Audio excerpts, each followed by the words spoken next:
Hola, mi nombre es José Roberto Rodríguez y es un gusto compartir contigo. Lección número 10, titulada Los últimos días. El texto bíblico base para el estudio de esta semana se encuentra en el libro de Marcos, el capítulo 13, los versos 26 y 27, en los cuales leemos lo siguiente. Entonces verán al Hijo del Hombre que vendrá en las nubes con gran poder y gloria. Entonces Él enviará a sus ángeles y juntará a sus elegidos de los cuatro vientos, desde el extremo de la tierra hasta el extremo del cielo. La lección de esta semana comienza con una muy breve historia que se encuentra al final de Marcos 12. En ella, Jesús pronuncia una profunda declaración acerca de una pequeña acción realizada por una viuda. No obstante, la sección principal de la lección de esta semana tiene que ver con Marcos 13, donde se registra, entre otras cosas, una asombrosa profecía acerca de la suerte final del templo. Este capítulo, junto con sus paralelos en Mateo 24 y Lucas 21, se refiere tanto a la destrucción de Jerusalén como, mucho después, al final del mundo. Lo que Marcos 13 deja muy en claro es que la profecía abarca el lapso que va desde el tiempo del profeta Jesús hasta el tiempo del fin y su segunda venida. Este patrón sigue lo que se conoce como la interpretación historicista de la profecía acerca del tiempo del fin, en oposición al intento de circunscribir estas profecías al pasado o al futuro lejano. Como muchas de las enseñanzas de Jesús en Marcos, la instrucción del Señor se da en respuesta a una pregunta o a un malentendido por parte de sus discípulos. Estas preguntas o interpretaciones erróneas dan a Jesús la oportunidad de enseñar verdades vitales para la vida y la experiencia cristianas. Jesús no solo predice el futuro, sino también instruye a sus discípulos, tanto entonces como ahora, acerca de cómo prepararse para las pruebas venideras. Dos pequeñas monedas como ofrenda. Leamos en Marcos el capítulo 12, los versos 41 al 44. Estando Jesús sentado delante del arca de la ofrenda, miraba cómo el pueblo echaba dinero en el arca, y muchos ricos echaban mucho. Y vino una viuda pobre y echó 2 blancas, o sea, un cuadrante. Entonces, llamando a sus discípulos, les dijo: De cierto os digo que esta viuda pobre echó más que todos los que han echado en el arca, porque todos han echado de lo que les sobra, pero ésta de su pobreza echó todo lo que tenía, todo su sustento. ¿Cuánto dio la viuda y qué dijo Jesús al respecto? El templo de Jerusalén era una estructura asombrosamente bella. El monte del templo dominaba la ciudad y las masivas piedras de su construcción, algunas de las cuales pesan centenares de toneladas, son una maravilla hasta hoy. La remodelación del templo y del monte sobre el que se asentaba comenzó bajo Herodes el Grande alrededor del año 20 a.C., pero la construcción y el embellecimiento de la estructura continuaron hasta el año 60 de nuestra era. Muchas personas traían cuantiosas ofrendas para depositarlas en 13 canastas ubicadas en el patio de las mujeres, cerca del templo. Jesús estaba sentado allí cuando vio a la viuda aproximarse y dejar 2 lepta, el equivalente a la 32ª parte de un denario, la paga diaria usual de un jornalero. Por lo tanto, la ofrenda de esta mujer fue muy pequeña. Jesús, sin embargo, quedó impresionado por su ofrenda. Muchas personas ricas traían grandes sumas, pero él no comentó acerca de sus donativos mientras los depositaban. En cambio, la ofrenda de esta viuda provocó su alabanza. Él declara que ella puso más que todos los demás. ¿Cómo es esto posible? Jesús destaca que ellos dieron de su abundancia, pero ella dio de su pobreza. A ellos les quedaba mucho aún, pero ella entregó todo lo que tenía para su subsistencia. Esto hace que su ofrenda resulte exorbitante, aun cuando su valor monetario era minúsculo. Esta historia contiene una profunda lección acerca de la administración de los recursos. Dar para la causa de Dios no es algo que depende de las acciones de los dirigentes para tener validez. La dirigencia del templo era corrupta, pero Jesús no avaló la retención de ofrendas. Si alguna vez hubo líderes religiosos corruptos, como Caifás o Anás, los de ese momento estaban entre los peores. Jesús también lo sabía. Es verdad que los líderes tienen la sagrada responsabilidad de usar los recursos en armonía con la voluntad de Dios, pero aún si no lo hacen, quienes dan para la causa de Dios son de todos modos bendecidos en su dadivosidad, así como lo fue esta mujer. Por otra parte, retener diezmos y ofrendas cuando los líderes cometen faltas significa que la dadivosidad está atada a las acciones de ellos en lugar de ser una expresión de gratitud hacia Dios. Independientemente de cuán tentador sea ese proceder, es erróneo.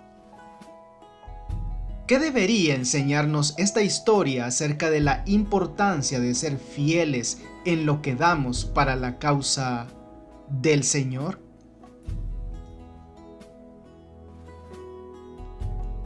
Ni una piedra sobre otra. Leamos en Marcos el capítulo 13, los versos 1 al 13. Saliendo Jesús del templo, le dijo uno de sus discípulos: Maestro, mira qué piedras y qué edificios. Jesús respondiendo le dijo: ¿Ves estos grandes edificios? No quedará piedra sobre piedra que no sea derribada. Y se sentó en el monte de los olivos frente al templo. Y Pedro, Jacobo, Juan y Andrés le preguntaron aparte: Dinos, ¿cuándo serán estas cosas? ¿Y qué señal habrá cuando todas estas cosas hayan de cumplirse? Jesús respondiendo les comenzó a decir: Mirad que nadie os engañe, porque vendrán muchos en mi nombre diciendo: Yo soy el Cristo, y engañarán a muchos. Mas cuando oigáis de guerras y de rumores de guerras, no os turbéis, porque es necesario que suceda así, pero aún no es el fin. Porque se levantará nación contra nación y reino contra reino, y habrá terremotos en muchos lugares, y habrá hambres y alborotos. Principios de dolores son estos. Pero mirad por vosotros mismos, porque os entregarán a los concilios y en las sinagogas os azotarán, y delante de gobernadores y de reyes os llevarán por causa de mí para testimonio a ellos. Y es necesario que el evangelio sea predicado antes a todas las naciones. Pero cuando os trajeren para entregaros, no os preocupéis por lo que habéis de decir, ni lo penséis, sino lo que os fuere dado en aquella hora, eso hablad, porque no sois vosotros los que habláis, sino el Espíritu Santo. Y el hermano entregará a la muerte al hermano, y el padre al hijo, y se levantarán los hijos contra los padres y los matarán. Y seréis aborrecidos de todos por causa de mi nombre, mas el que persevere hasta el fin, éste será salvo. ¿Qué dijeron los discípulos en respuesta a la declaración de Jesús acerca del templo y cuál es la relevancia de su contestación? Como hemos notado, el complejo del templo era una estructura asombrosamente bella. El historiador judío Flavio Josefo destaca que el pórtico real del lado sur del complejo tenía 162 pilares de un diámetro tal que hacían falta 3 hombres con los brazos extendidos y tomándose de las manos para abarcar uno de ellos. Jesús dice que todo será destruido. Una profecía tal concerniente a esta asombrosa estructura habrá sin duda sonado al oyente como el fin del mundo. Al ser atraída la atención de Cristo a la magnificencia del templo, ¿cuáles debieron de haber sido los pensamientos que guardó para sí el rechazado?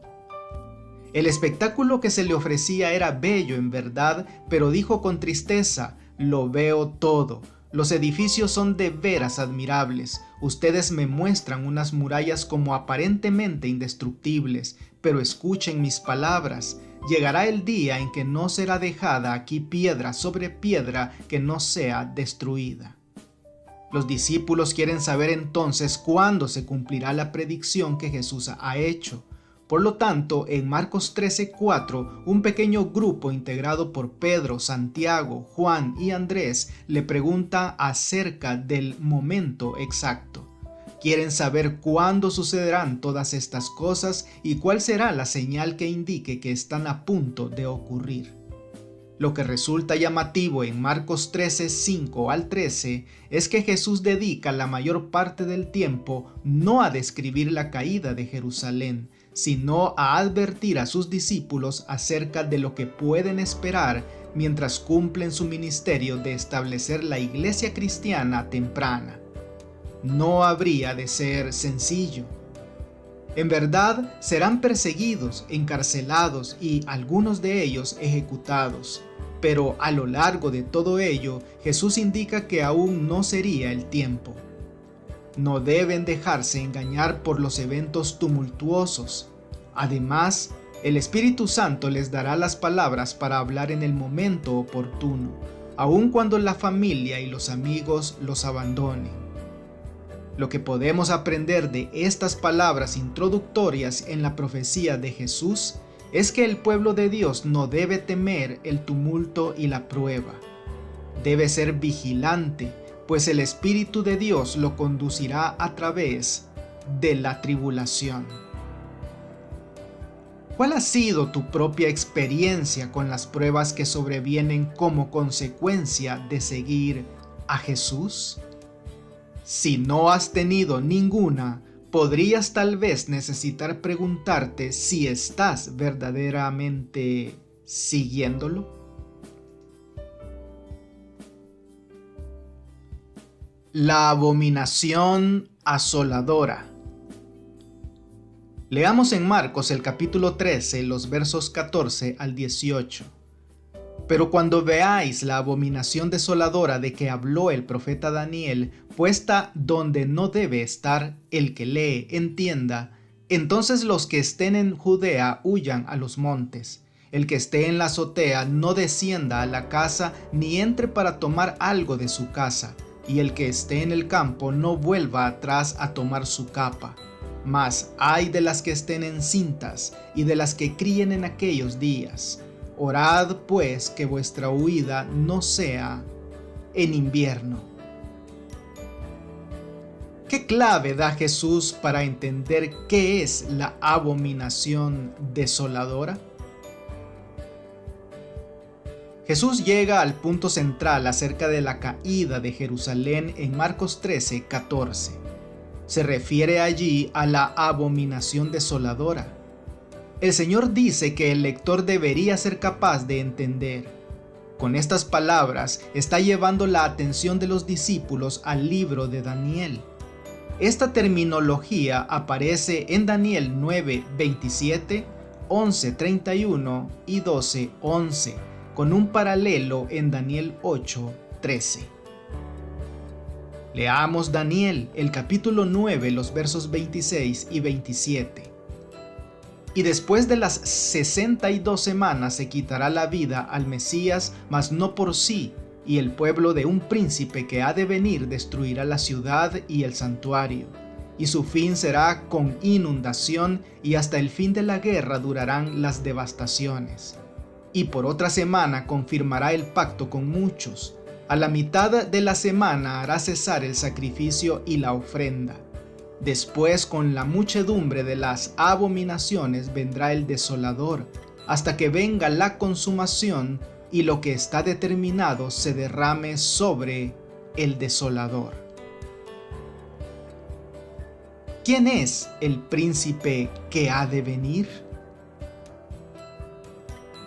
La mayoría de las versiones de la Biblia en castellano traducen correctamente la palabra hebrea Masía en el versículo 26 como Mesías.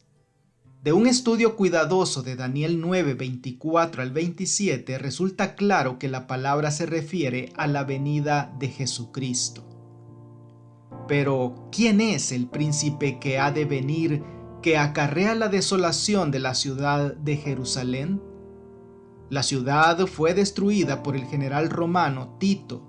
Por lo tanto, parece lógico concluir que él es el príncipe que ha de venir, al que se refiere Daniel 9, 26 y 27. Los dos individuos están vinculados porque la manera en que el Mesías fue tratado selló la suerte de la ciudad.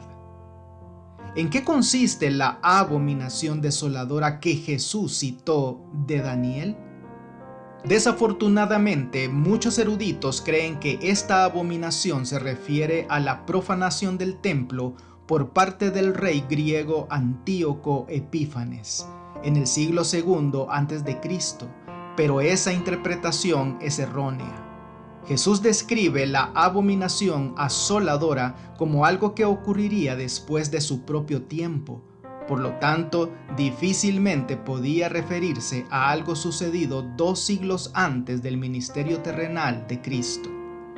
En lugar de ello, la abominación se refiere probablemente a la colocación de los estándares paganos romanos en Israel durante el asedio de Jerusalén a fines del año 60 después de Cristo. Esta fue la señal para que los cristianos huyeran de la ciudad, lo cual hicieron. Así como lo predijo Jesús, Jerusalén cayó.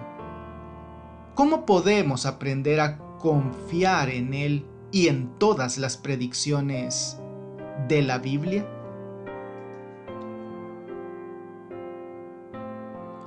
La gran tribulación.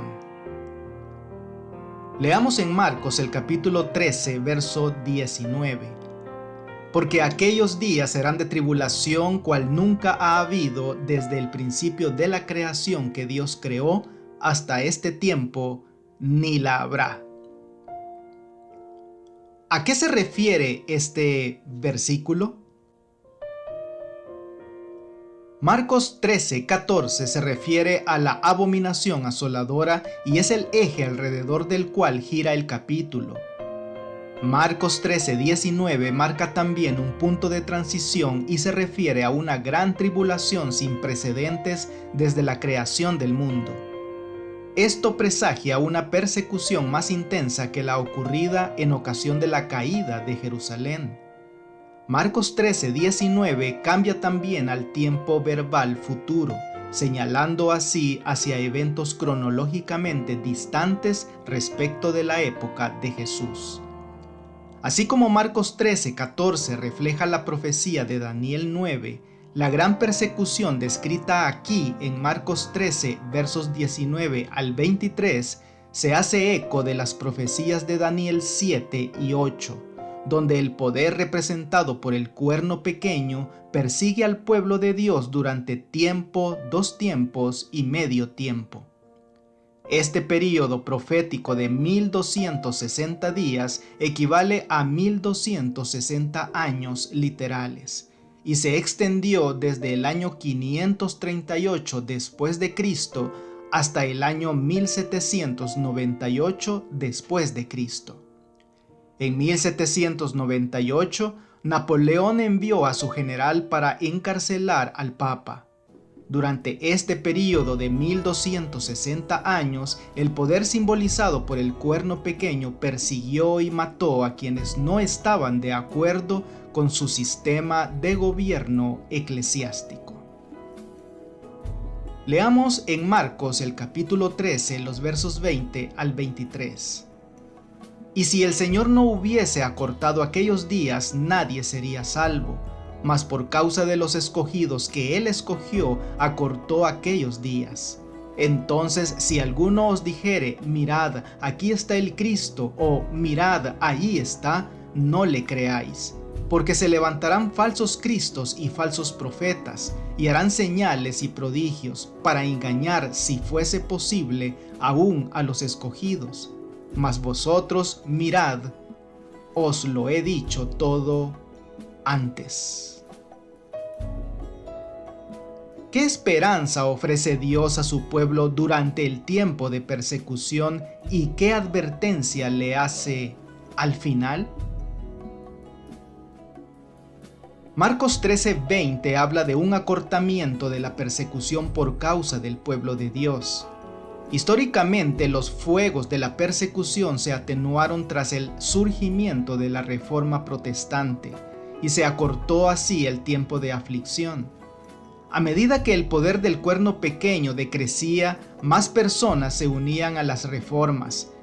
Pero el poder del cuerno pequeño volvería a surgir, como lo indica la profecía de Apocalipsis 13.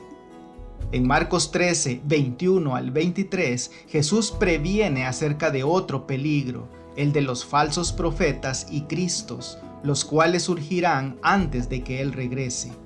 Jesús advierte a sus seguidores que se cuiden de ellos.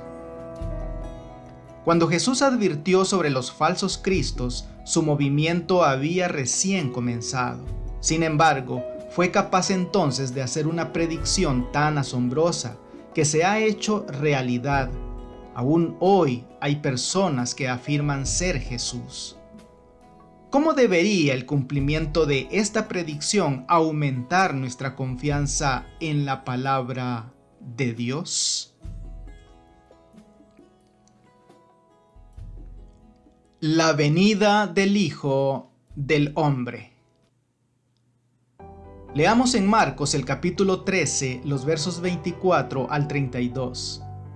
Pero en aquellos días, después de aquella tribulación, el sol se oscurecerá y la luna no dará su resplandor y las estrellas caerán del cielo y las potencias que están en los cielos serán conmovidas. Entonces verán al Hijo del Hombre que vendrá en las nubes con gran poder y gloria. Y entonces enviará sus ángeles y juntará a sus escogidos de los cuatro vientos, desde el extremo de la tierra hasta el extremo del cielo. De la higuera aprended la parábola. Cuando ya su rama está tierna y brotan las hojas, sabéis que el verano está cerca. Así también vosotros, cuando veáis que suceden estas cosas, conoced que está cerca a las puertas. De cierto os digo que no pasará esta generación hasta que todo esto acontezca. El cielo y la tierra pasarán, pero mis palabras no pasarán. Pero de aquel día y de la hora nadie sabe, ni aun los ángeles que están en el cielo, ni el Hijo, sino el Padre. ¿Qué gran evento se describe aquí?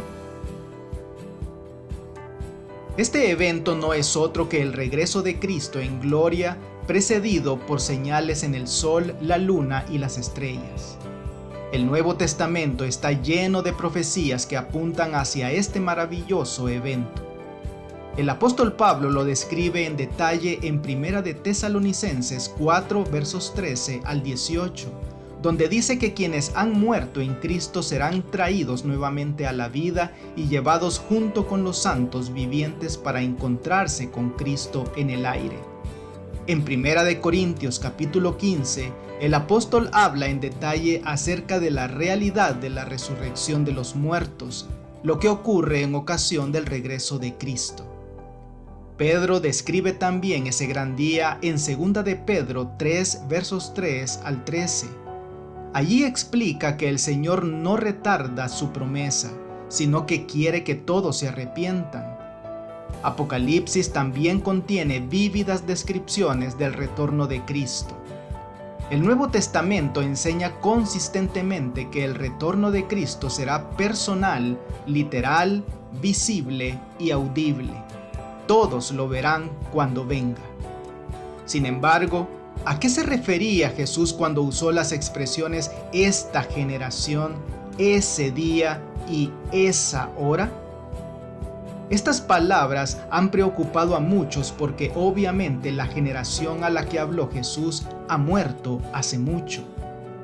Se han sugerido varias explicaciones para este pasaje. Algunos argumentan que la palabra generación puede referirse a una raza o pueblo, los judíos en este caso. Esto implicaría que el pueblo judío no perecería antes de que Cristo regrese. Otra solución es que la palabra en cuestión haga referencia a la generación de quienes sean testigos del cumplimiento de todas las señales, quienes no morirán antes del regreso de Cristo. Una solución más simple es notar que en Marcos 13:30 Jesús usa la palabra esta en la expresión esta generación, mientras que en Marcos 13:32 emplea la palabra ese en la frase de ese día y de la hora. En Marcos 13 la palabra esta aparece con mayor frecuencia en los versículos 1 al 13, antes de la destrucción de Jerusalén. Por su parte, la palabra ese caracteriza la última parte del capítulo.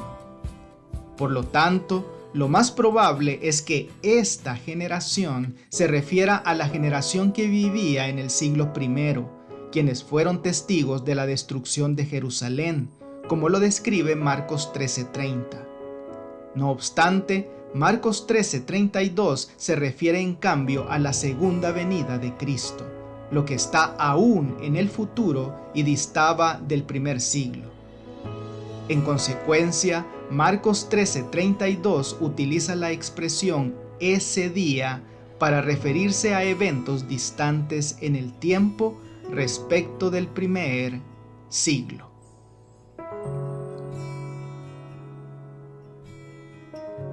Para estudiar y meditar.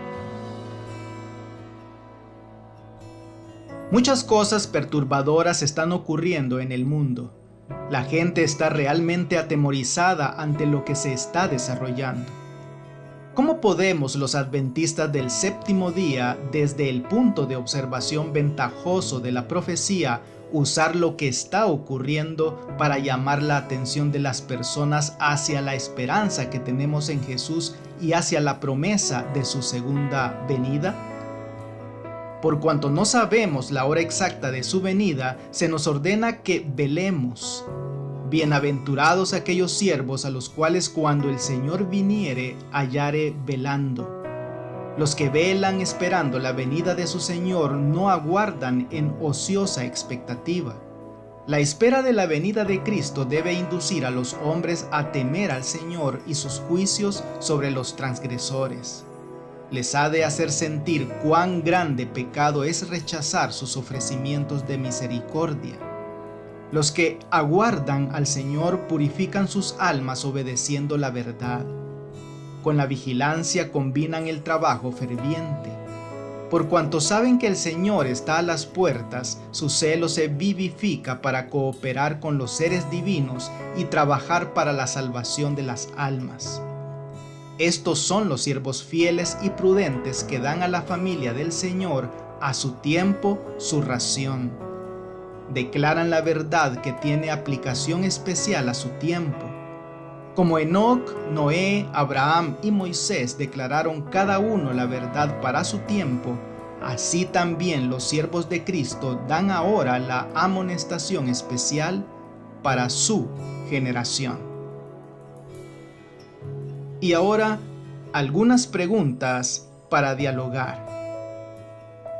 No es lo mismo dar para la causa del Señor que dar para ella con sacrificio. ¿Cuál es la diferencia y por qué es ella importante? ¿Por qué no impidió Dios la persecución de su pueblo a lo largo de los siglos y en la actualidad? ¿Cómo nos ayuda el tema del gran conflicto a entender por qué existe la persecución? ¿Qué señales actuales de la venida de Cristo te llaman a ti la atención? Piensa en el estado de los muertos y en el hecho de que ellos duermen hasta el regreso de Cristo. Después de cerrar sus ojos al morir, ¿qué será lo primero que los creyentes verán al abrirlos nuevamente cuando resuciten? ¿Y cómo nos ayuda esta idea a comprender cuán cercana está la segunda venida de Cristo para cada persona? Que Dios te bendiga. No olvides apoyar este ministerio suscribiéndote a mi canal de YouTube. Con esto tendrás acceso a un video resumen completamente ilustrado y animado de la lección de escuela sabática para adultos al inicio de cada semana. Espero tus likes y tus comentarios de la lección. Bendiciones.